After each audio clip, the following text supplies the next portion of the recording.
Jusqu'ici, Ford n'avait jamais eu dans sa gamme française de modèle hybride ou électrique.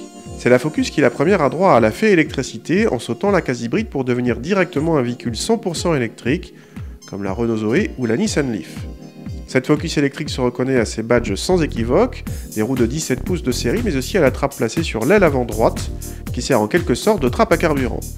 La Focus électrique a droit à des batteries de 23 kWh et affiche une puissance de 107 kW, soit 145 chevaux. A l'intérieur, on retrouve logiquement la planche de bord d'une Focus normale, avec le même niveau de qualité et d'ergonomie.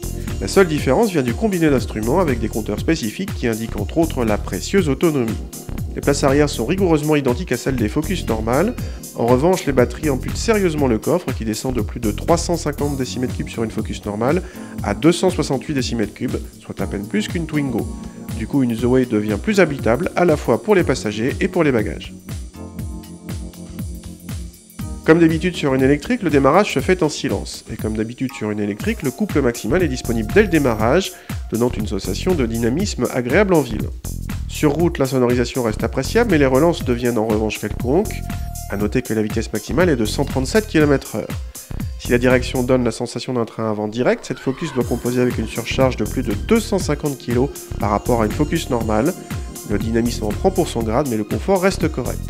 Jusqu'ici, le bilan est mitigé, mais cette Focus a deux gros points faibles.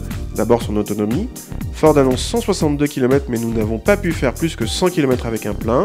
C'est vraiment court, les concurrentes font mieux. Deuxième problème, son prix. Cette Focus électrique s'affiche à 33 700 € bonus compris. Elle est autrement dit 2 fois plus chère qu'une Zoé. Sinon, pour presque 35 000 €, vous pouvez aussi avoir une BMW i3 avec prolongateur d'autonomie aux prestations incomparables. Disons-le sans embâche, telle quelle, cette Focus électrique n'a quasiment aucun intérêt.